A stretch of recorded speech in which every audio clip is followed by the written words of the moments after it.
Good morning. This is Carl Dakin, and this is the Successful Funding Show. For those of you new to the show, this is about the topic of funding.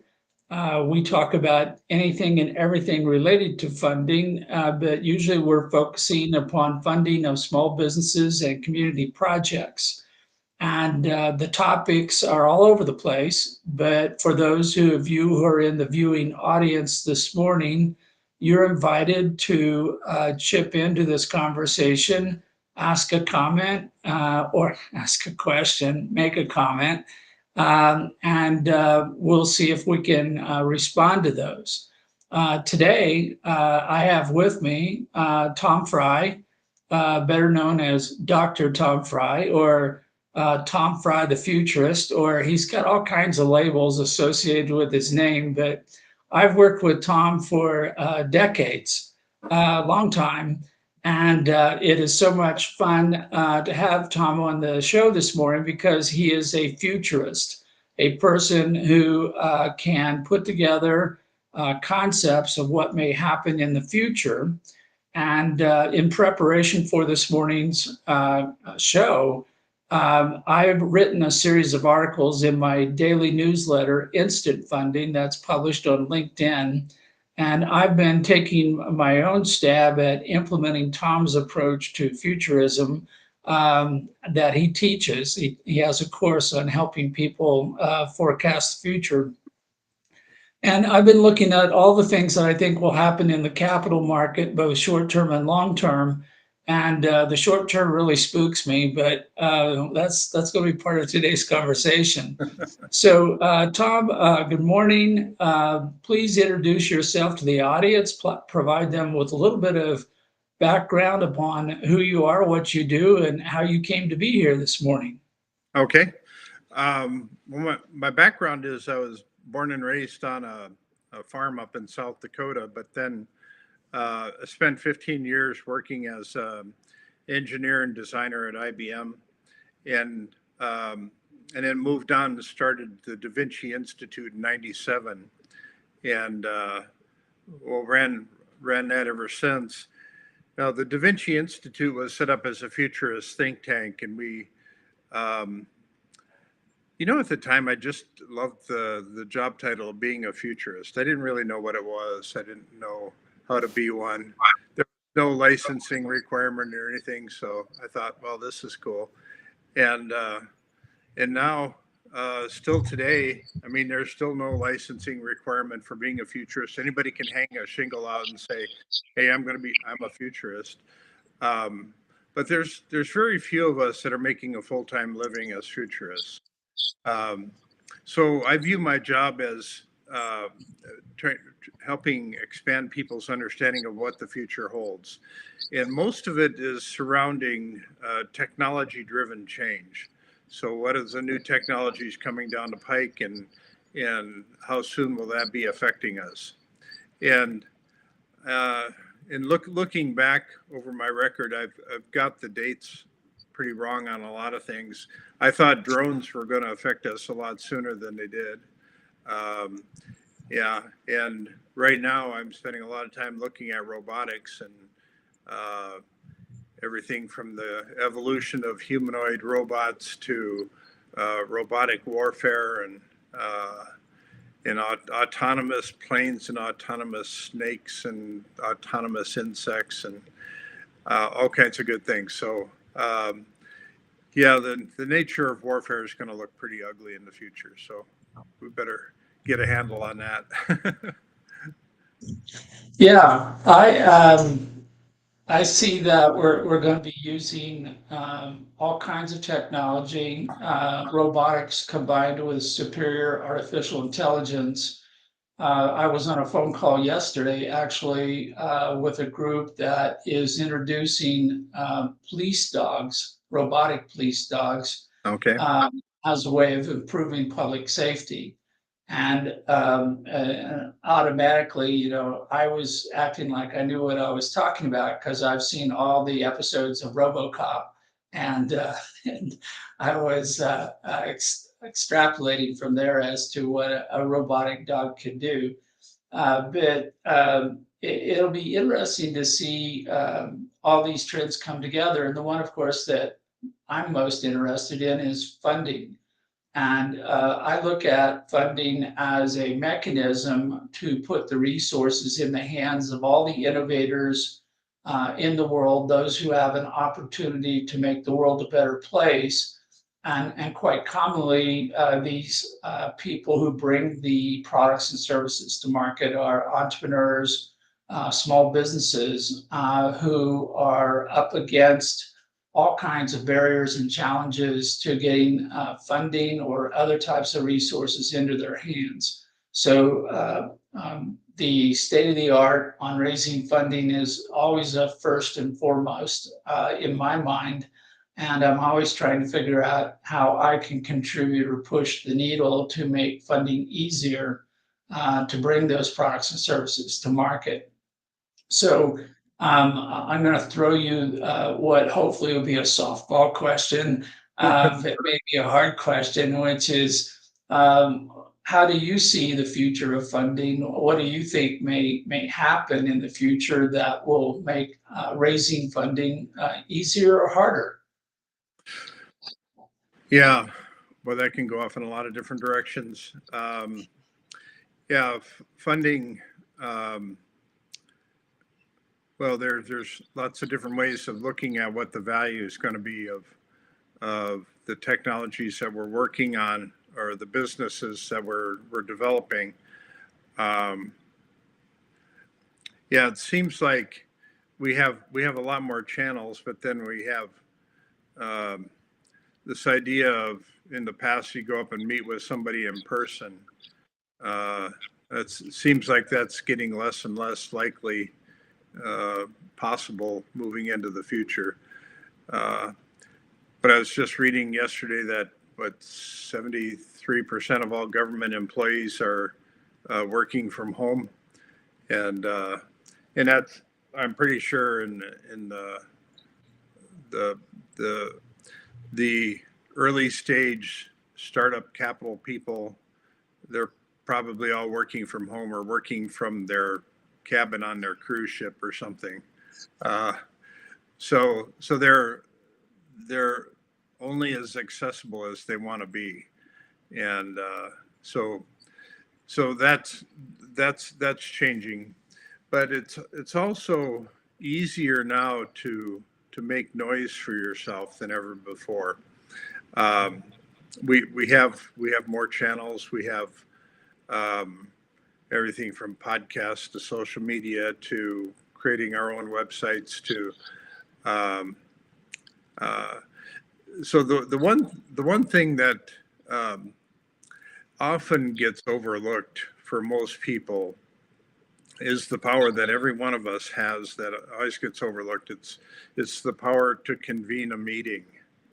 And if you ask people to get together for a meeting, a lot of times they will come, and being able to talk to somebody face to face is worth its weight in gold, in the way I look at it anyway. Maybe other people have different viewpoint of that, but I think that's the ultimate goal that everybody needs to strive for. And once you can meet with somebody in person, then you know what their hot button issues are. The sidebar conversations you have just reveal so much about that person. You just don't get that in a Zoom call or get that on email or text or whatever you're doing. So anyway, I'm pretty sure I just avoided your question altogether, though. No, it actually is an interesting thing, and that the common element to almost every investment, every funding action, is a matter of trust between the person seeking the funding and the person providing the funding. And you've pointed out a weakness in Zoom calls and other types of video conferencing is you don't get the same ability to measure the person across the table from you and start assigning or judging them based upon whether you can trust them. And And so we're kind of working with a barrier of kind of a fog barrier that interferes and slows down possibly the decision-making process, where you might meet with a person face to face and immediately make a judgment about them, where maybe you need 2 or 3 or more meetings via Zoom or video conferencing to get to that same level of evaluation of the other person. Right. And since trust is, I'll call it a common ingredient of every investment, it gets harder. But on the converse side of that, as you pointed out, we have the ability to make ourselves visible, to convene meetings and invite people to come to those meetings. And that gives us more opportunities that we need to take, maybe more repetitions in order to create new relationships and form that level of trust. And as an example of that, today we have with us in the audience a couple of people. We have Zach Dane. Zach is an entrepreneur that I've been talking with over the last few months, who's looking to combine several technologies in the form of artificial intelligence, blockchain, and applying them towards fractional ownership of real estate, which I think is a something that's been around for a long time, but it's been burdened, encumbered by doing things manually or through real estate ownership. But when you shift them over to a securities position, now we have digitization of tokens, we have mechanisms for fractionating and exchanging value within markets that don't really exist today. And I know, Tom, that you are a great follower of cryptocurrencies and tokens and so forth.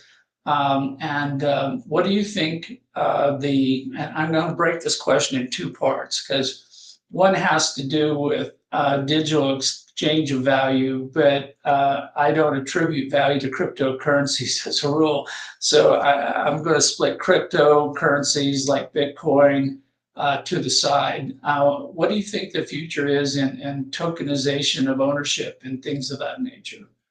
I've actually spent a lot of time on this topic of digital assets, and I think we're going to have a lot of time and energy spent on digital assets in the future. So let's take, for example, if you came up with a probe that has lots of sensors on it, and you put it in the sewer system of cities, and you did maybe 500 cities around the world, and you put these probes in, and you had the stream of data coming from all the sewer systems, and you were then able to glean from those sensors what kind of diets people are on and how their diets are changing. You'll be the first to notice a disease when it starts showing up in the system, and how that disease is migrating from one city to another to another. Now, if you're the only one that has this stream of data, this becomes a hugely valuable asset. Now, I think about the large language models getting into a bidding war to get access to this. Maybe they get an exclusive access, or maybe they just get a membership or something. But suddenly their AI model becomes much more valuable because they have this type of data that's flowing into the system. So that's just this kind of an odd extreme example of how Well, this can go down the it's not path. that odd. ChatGPT was accused of buying data from the Chinese, who were hacking it from sources where you couldn't get it legally, and it was supposedly that was the rumor surrounding the CEO's on and off position with ChatGPT. So I agree with you. I think what we have here is kind of a data gold rush that will occur, where access to data that can be used for sale for whatever reason.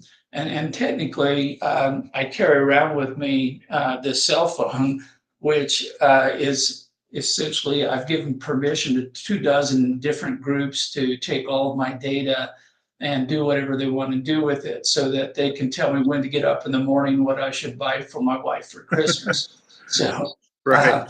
Uh, I think access to data is going to continue to sharpen, but it will give people advantages if they can get a hold of data that no one else has.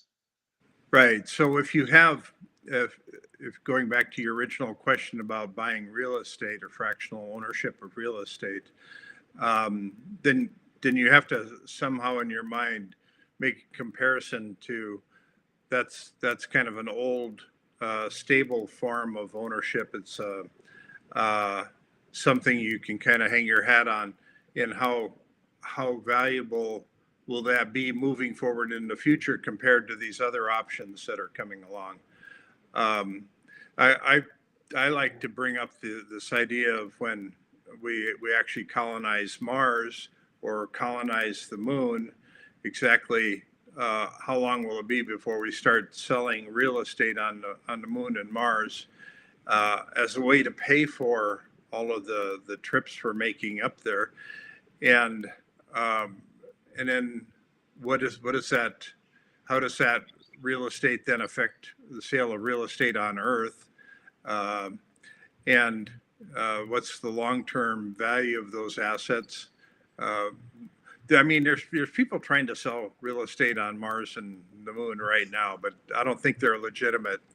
Well, What, according to international law, and I quote from The Martian, the movie, um, uh, all the planets in the moon are supposedly international waters, which by treaty we're not allowed to claim ownership for. So, yeah, of course, there's a difference between the law and practicality, but yeah, it'll be interesting to see how we expand. And I've seen a whole theory that it's actually going to be easier to set up a living environment in an asteroid that is, put a spin on it like a centrifuge than it would be to try to establish a life environment on Mars or the moon or anywhere else.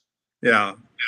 Um, Now, in the past, I've gone through this rather odd scenario of, let's say we have a Martian colony that there's 8 people up there on Mars, and we have all these people on Earth think they know what how things should be on Mars, and and and then suddenly the people on Mars make a decision, and they tell the rest of the people in the universe, the people of Mars have spoken. Uh, this is our decision, and whoever they alienate, it doesn't matter because there's going to be self-governing. And I mean, if you don't like it, you can go to Mars and try to change it, but that's a bit of a distance.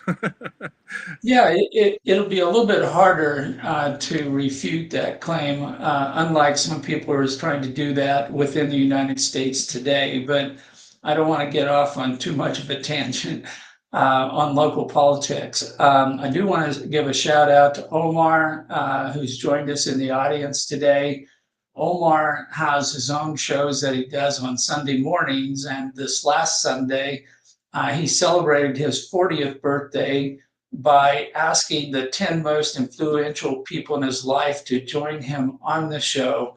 It was a very interesting expose on Omar and where he's from and so forth. It was a great show. Omar, thanks for being with us this morning. Tom, as we go down the digital path, we can creep into cryptocurrency a little bit. I take the position that cryptocurrency that's not backed by an asset is essentially a purely speculative type of placement of money. I'm not even sure I would call it fairly an investment because if it has no value and we're judging it simply on price, I'm not sure it can appreciate by any mathematical means. It's all about the confidence level of the person who bought some cryptocurrency, that it will go up in value in the future, which is what we call the greater fool theory. What do you So think? how is that different than currency in Brazil? Actually, I don't know that it is much different. The and if we're going to go down that path, I have a suitcase full of Zimbabwe dollars that I'm happy to sell. Yeah. Um, yeah, I actually have the $10 trillion note. Um, but then they came out with the $100 trillion note, and I never bothered to get that one. So, yeah, each of these is backed by a level of trust, and um, now I've I've been working with a group that's trying to come out with digital currency that's backed by um, uh, the well, it's got an assets built into it through the energy that it stores, um, and that I think becomes a new breed of cryptocurrency that we haven't seen in the past. Um, and so I think what crypto is at the moment is a stepping stone to what comes next. And I think we have lots of possibilities out there. And while it becomes kind of this fascinating game where a lot of people are making tons of money and a lot of people are losing tons of money, it's we're actually dipping our toes into some new territory that we don't have a real good clue as to where that's going to go just yet. But the fintech world, I think, is going to evolve massively over the coming years. Yeah, my biggest concern at the moment is that money that's put into what I call cryptocurrencies that are not backed by assets. And I make a distinction because, Tom, as you described, there are some cryptocurrencies that are based upon gold or a commodity or some other such thing. And there appears to be some logical relationship between the pricing of that particular cryptocurrency and the underlying asset that backs it up. It's kind of like the security for a loan.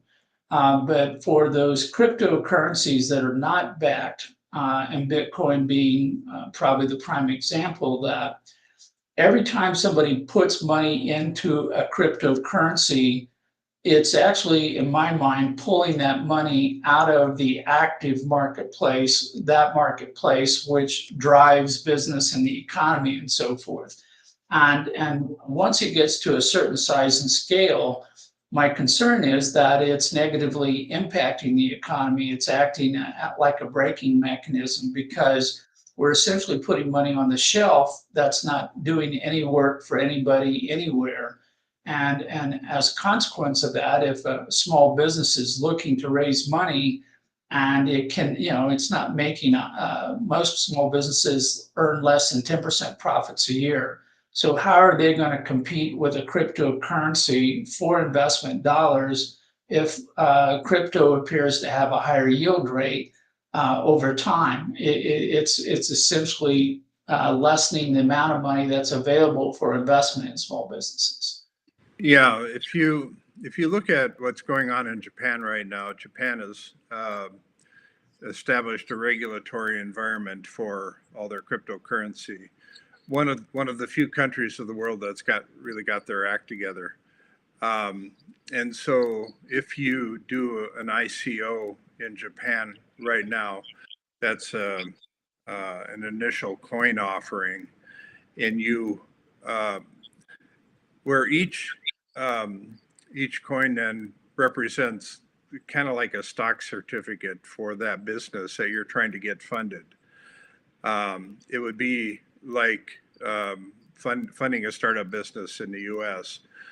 Only the U.S. has been so anti-crypto and so hosed up on the regulatory environment that we can't even see straight on any of those topics right now. I So think. Tom, is host up a technical term? Yeah, that's about as technical as we can get there. Yeah. Yeah, well, when we get some new people into the SEC, I think we're going to see an entirely different environment there.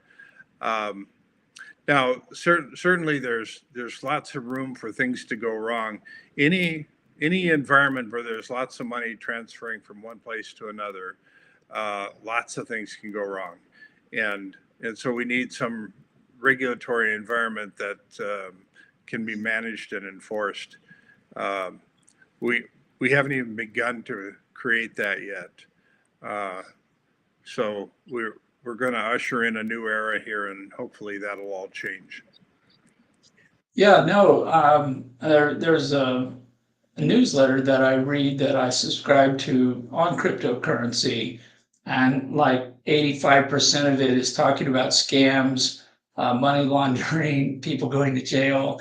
Yeah, It sounds worse than the Wild Wild West in right. terms of crooks and thieves and con people running around. But I agree with you. I see the digitization of stock certificates as a way of creating a better marketplace for small businesses. Right now, if you issue a stock to someone, they're holding the stock. They're called a minority owner holding a stock certificate with no place to sell it. There's no existing market or exchange in place. Right. And their ability then to enter what they call the secondary market by reselling it to someone else and thereby creating an exit from their investment is almost non-existent. And I think that we're going to see almost every small business go to a tokenization of their stock certificates, where they hopefully there will be one or more exchanges evolve with without regulation, because the United States certainly is not embracing this at all. But giving people a chance to go, yeah, I bought a stock and I sold a stock. If there's a marketplace out there where stuff can be bought and sold, then it creates that liquidity, that ability for an investor to have more confidence. They can put money into a small business and get their money out instead of it being a one-way trip. Right. Yeah. If you spend any time listening to the Mark Andreessen, Ben Horowitz podcast, uh, they um, they just did an analysis where after the election, it feels like the boot has been lifted from the throat of fintech, uh, which is kind of an interesting analogy there. But they they said that they realize now that they have to um, be into the political game, and they will help fund the right candidates running for elected office, and it's going to be candidates on both sides of the aisle, but um, both but they're looking specifically for people who have an understanding of crypto and fintech, because that's where they have a huge number of startups that they're trying to fund. And so they've got a lot of their own assets now that they want to get out of the bushes here and hopefully turn them into viable businesses. Yeah, going back to investing in Bitcoin and so forth, I've for the last several years have been concerned that investing in Wall Street is actually no more or less speculative than investing in Bitcoin. You see what are called PE ratios, or profit earnings ratios. They're astronomical, or you have businesses valued over $1 billion who've never earned a dollar, and this all is based on speculation at that point. And it's been sad. And to use worse terms, the Yeah, Securities and Exchange Commission, which is supposed to be in charge of this, has basically just kind of turned their head on crypto and digital tokens and so forth. And at the same time, they have continued to put, I guess, enforce regulations and laws dating back to the 1930s after the 1929 crash, where they adopted the attitude that anyone who's not wealthy is stupid, and cannot take care of their own business. I've been in so many conversations with regulators on investment crowdfunding that was passed by the Jobs Act in 2012 that allows everyone who's an adult to invest in almost anything. I said, why do you hold that person to a higher standard in buying stock in a business down the road of only $100 when that same person is buying a 30, 40, $50,000 car or a two, three, $400,000 house?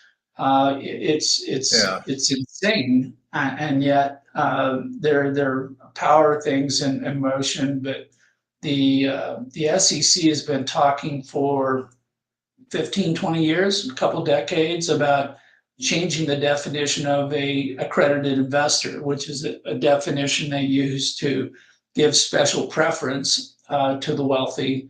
And they have done little or nothing to change that, despite all the talk back and forth. So it'll be interesting to see if there are radical changes that may occur here in the next administration. And I, for one, am advocating for removal of the accredited investor label. And at the same time, I would like to see them, the administration, support investment crowdfunding, Reg CF crowdfunding, to make it the norm, and to grow it to a much, much higher level than it is today. Right. Right. Yeah. So far, we've seen a lot of hand waving. We'll decide in a few months how much of this is coming true. So I like to think that maybe we're moving in the right direction. We have a lot of directions we're moving into simultaneously.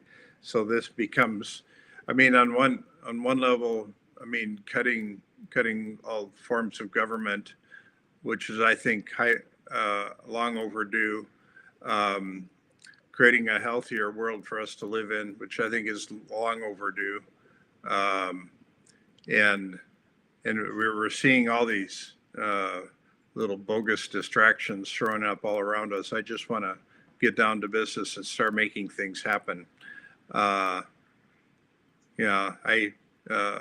so everybody wants to pay attention to what's happening over here, but then don't look at all the 10 tons of crap that's happening over here. Well, in my training in law school, I was told that the purpose of government is to provide stability, so that tomorrow looks a lot like yesterday. And I think the government is, in some ways, has been doing too good of a job of that, preserving the status quo, interfering with innovation, with improvements and what could happen. And I think we've reached a point, it kind of reminds me of the technology behind earthquakes, where you have two plates, tectonic plates that have been building tension for a long time, pushing against each other. And Yeah. at some point, one of them changes position, and that's what causes the earthquake, like the 1906 San Francisco earthquake or any of the earthquakes around the world. Those tend to be moments of terror because everything changes in a hurry. And for people who want stability, and the primary purpose of the government, if it is to create stability, we are now at a moment, I think, where we're going to see an earthquake, where the capital markets may go through some very substantial and significant changes, and most people won't know how to deal with it, are not prepared to handle it. And in the short term, all these changes may be ultimately for the greater good, but short term, it could get pretty wild. It may get very ugly. Yeah, in some respects, if you think about going back in history, when they first started introducing currency, whether they were these coins that the Romans were using, or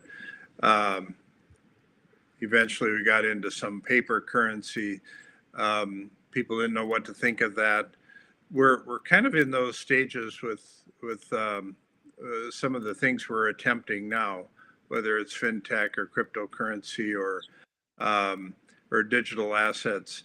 These are things that um, this is the wild frontier. I mean, we don't know how to think about them emotionally, how to think about them logically, and we base a lot on what our friends think about them. So it just takes a long time for the kind of the temperature of society to rise to the level that you need uh, to start something that's brand new. But then once we get to a certain level, then all of a sudden we have a much clearer view. We can see things differently, um, and so I think we're in this big transition period right now, um, and yeah, uh, some people that have these clear views of how things should be working are a little ahead of the curve.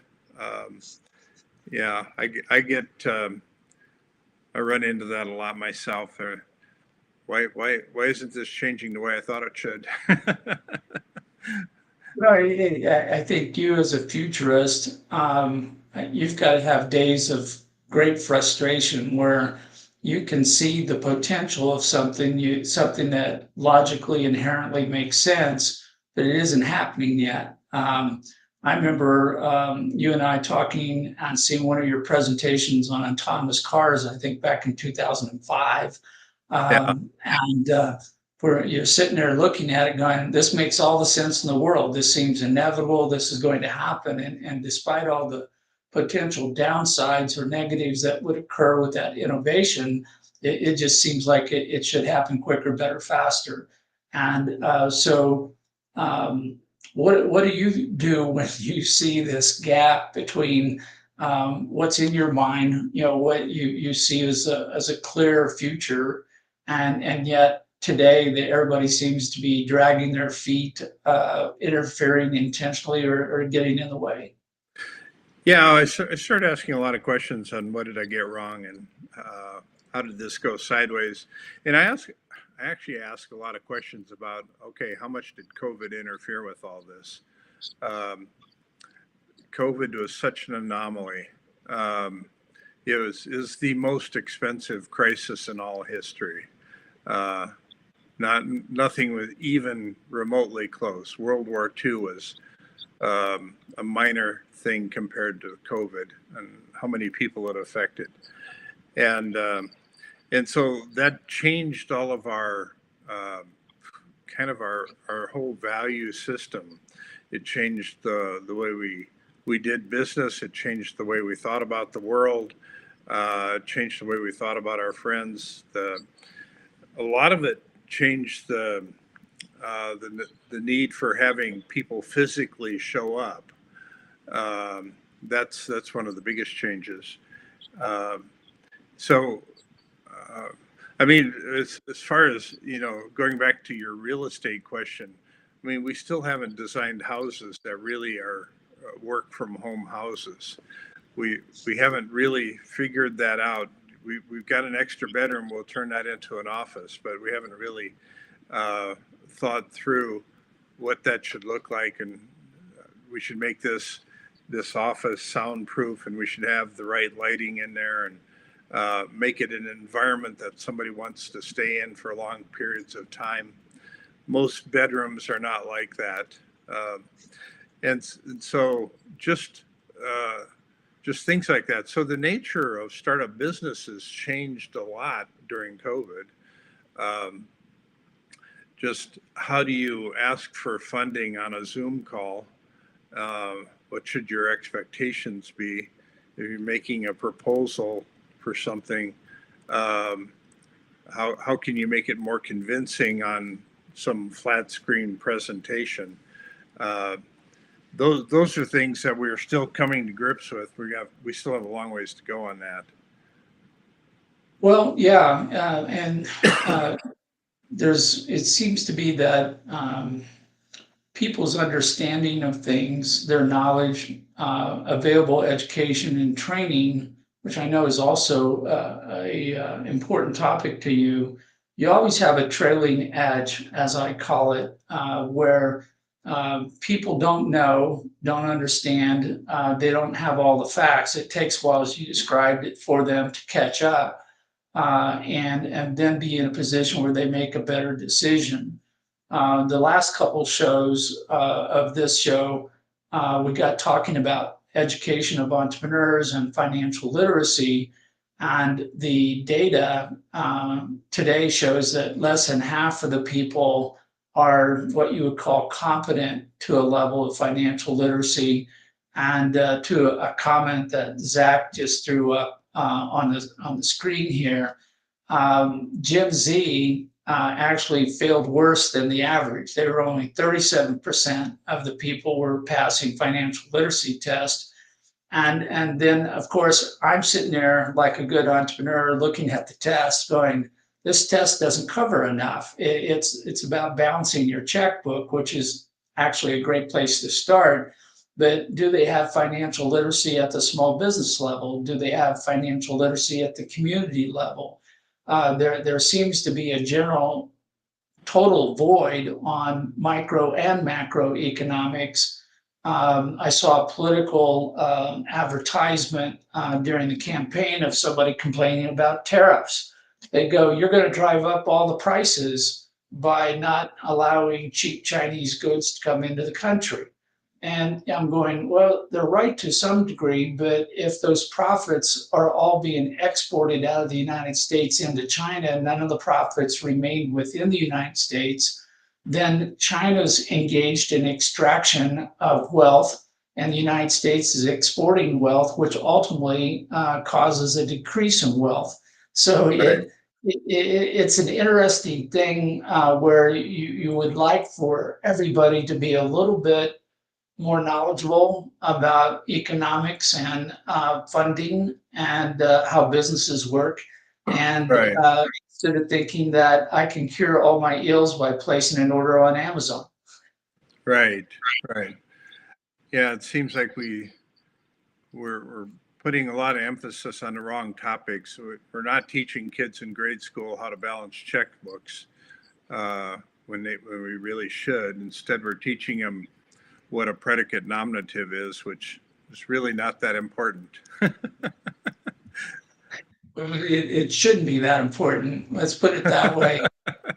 But yeah, I saw one study that said only 7 states were teaching a semester-long financial literacy course in high school. And you're looking at that going like, that should be one of the fundamental things that they teach in a high school is financial literacy. And I would, of course, use a broader definition. But I think it should go all the way back to elementary school. I think, from very first day, if you're going to teach mathematics in schools, why not teach it in a practical setting context of balancing your checkbook or managing your home budget, something along that line, and preparing people to manage city budgets or special district budgets or any number of other things that anybody that taxes you, basically, you should have the ability to look at their books and understand if they're doing a good job or bad. And by taxation, I extend that also to include utility bills or anyone who's a monopoly who's been gifted the rights by the government to do something without competition. I get my Excel bill and I go, well, look, they charged me to think about doing a new power station, then to build a new power station, then to destroy that power station, and then to replace it with a new power station. I go, who's holding them accountable? And I think that's part of the reason why we're seeing this new agency come into existence, DODGE, the Department of Government Efficiency, is it's going to take a look at stuff that's been around for a long time. It's going to clean out the closet, clean out the basement, the garage, and so forth. And one of my concerns there is, according to data I pulled up before the show this morning, the the federal government currently accounts for 23% consumption of our gross national product. And so if we cut 10% of the spending by the federal government, that's 2.3% spending that disappears from our economy and all the jobs related to it. Not that I'm against removing that, but it's going to have an economic impact. And that's why I'm in some ways getting a little more spooked about the short term over the next few years on how much change is going to occur in a hurry. This is my earthquake scenario because it's going to have some significant changes. And going back to COVID, as you described it, the largest single economic event in history, we still are not done with the economic cascade of events that have occurred from COVID. We're still dealing with commercial office space, which was valued at $1.5 trillion that nobody's quite clear what to do with because nobody has to go back to work. So it's like a big empty warehouse, but it's not free to sit there idly. You have to keep the heat and electricity running so the building doesn't self-destruct. So we still have a ways to go before that basically comes to rest. And I think that actually some of the things that are being talked about today are also consequences of COVID. And we're going to see more adjustments. And every time there's an adjustment, there's an upside and a downside.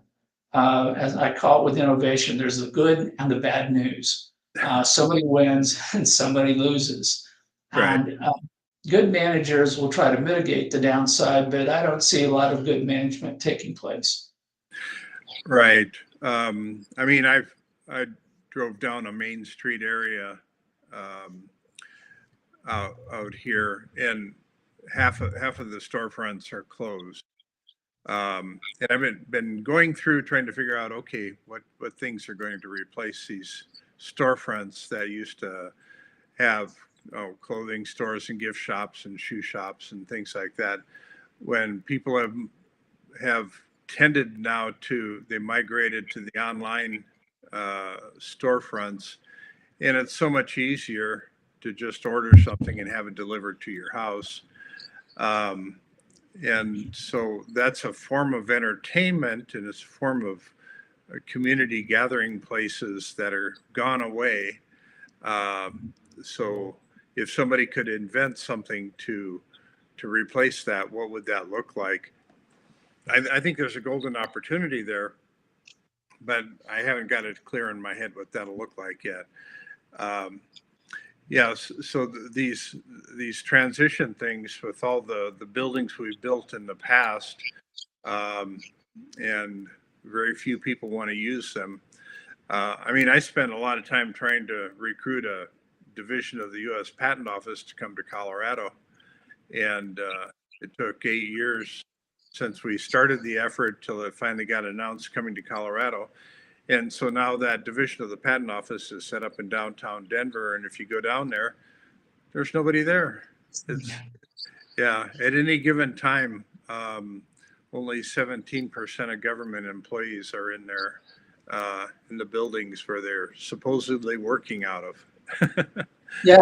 I was a speaker at last year's Denver Startup Week, and in classical me, I cut my time schedule too tight, and I had to get there almost at the moment I was supposed to be walking on stage.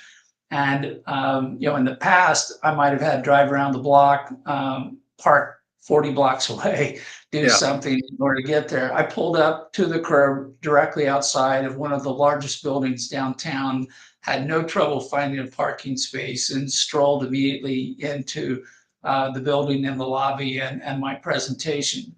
I don't think people really understand the net deficit this creates when you have this massive, if we want to call it, monuments to the past.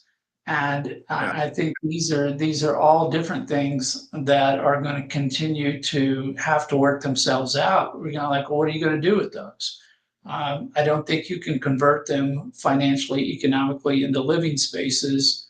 And uh, as you said, what are the stores that would replace this? Now, I've worked with private economic development for several decades, worked with a lot of rural communities that have had this problem forever, it seems like, where if you drive in a downtown Main Street in a rural community, half the businesses have been boarded up for a long time. They basically, the declining population, declining economic activity, took away the potential for them to run a viable business in that backyard. We were always trying to figure out how to import small manufacturing, high-tech businesses, other things that could compete in an international market as long as they had internet and overnight delivery. Right. But you can't do that everywhere. You can't have every small town pop up 10 or 12 small high-tech businesses. And we're still also fighting, I would call it, large misunderstandings about economic development, Yeah. where everybody wants to bring in the next Popeyes or McDonald's into a small community without considering the fact that all the profits are being exported out of town. We rail against Walmart and Home Depot, but the small restaurants are just as effective in exporting wealth from a rural community as any other business. Yeah. Um, Yeah. So I spend a lot of time thinking about smart glasses. And if you had a pair of smart glasses and you looked at a building and you say, well, you just ask your glasses, what is that worth today? And it does a calculation on it. And what is that going to be worth 10 years from now? And what are the high options and the low options? And what are the variables that we need to consider with going with one of the high options or low options? I think we'll have a lot of those tools that we'll have access to in the future. Um, just so as an example, I think that everything that we see today, if we're reading a book or we're driving down a road or whatever, I think that our smart glasses will be recording everything we see and everything we hear. And then with a couple other sensors, it'll record everything that we taste, touch, and feel. And so then your entire life experience will be captured and stored on your own personal cloud. And Well, then, actually, what better? I'm working with knowledge avatars now on artificial intelligence avatars, and you have the capacity to train up an avatar to be a replica of yourself to the extent you can gather all that information you described. So we're not at a point of taste and touch, but everything that the transcript of this show today, all of my newsletters are being uploaded daily into my avatar that's on my website, which since this is a good time to do a plug for that, I'll go ahead and do that.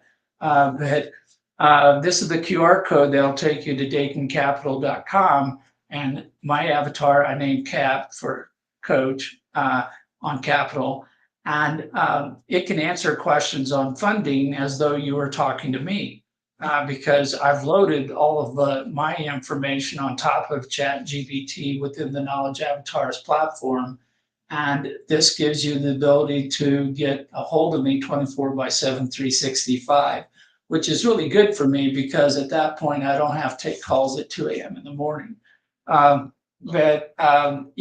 I think you're correct. We're going to be continuing to capture data.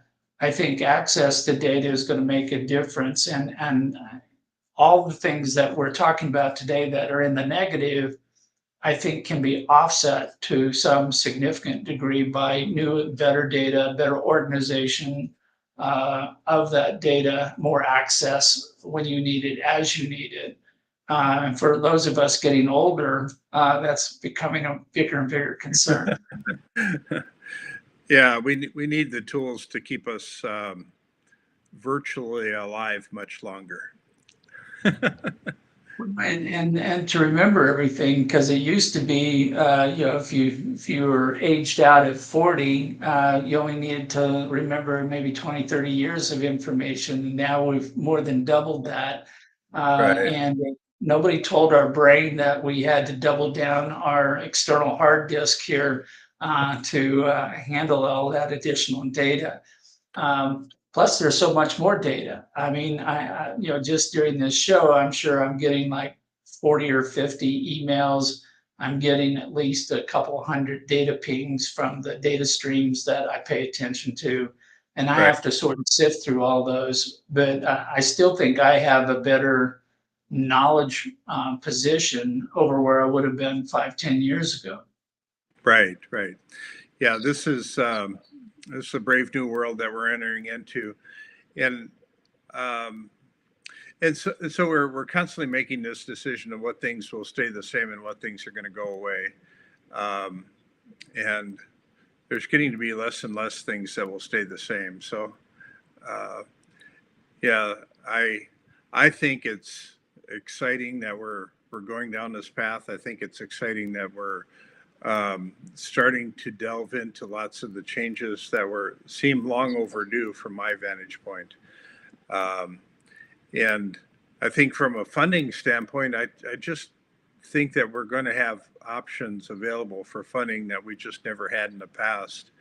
And I think that'll be a good thing. Um, in the past, it's been too much of a struggle, and lots of really potential good businesses have fallen by the wayside just because of it's too onerous to get there. Um, so I really appreciate you doing this work, Carl, because I think that this is very much needed around the world. Well, thanks, Tom, and I appreciate your being on the show today. As we've talked about the future of funding, my takeaways, if I'm hearing what you said, is we should expect some serious and major changes in the near future, such as a rewrite of what the SEC is and what it's about. We're looking at cryptocurrency as a stepping stone into yet another evolution that may make the capital markets more accessible and hopefully do a better job of bringing money to those people with the best ideas that can make the world a better place. Anything else that you think that we should keep an eye on here in the near future? Definitely the robots. The robots are. I just finished a column on how robots are going to evolve over the coming years in the different stages, and um, so we're looking at the humanoid robots, but naturally there's going to be lots of other kinds of robots as well. Um, but I think that's an exciting area. Having somebody that can actually clean up your house for you, and so as soon as we have a robot that we feel safe and comfortable with and changing a kid's dirty diaper, that's a massive game changer. Well, I think that's a good place to end today's show, discussing dirty diapers. But yeah, I think everyone who ever saw the Jetsons cartoon series, and if you haven't, I'm sure you can find it online somewhere in somebody's digital catalog. But getting away from unskilled labor, letting it be replaced with robotics, freeing people up to do other things of higher skill base, which can generate more income for them, can provide them with a higher quality of life. I think these are all good things. But how quickly, how soon, that's what the future has yet to be seen. Yeah. So, Tom, thank you for being on the show today. Thank you to our audience. Tom, hang on for a moment and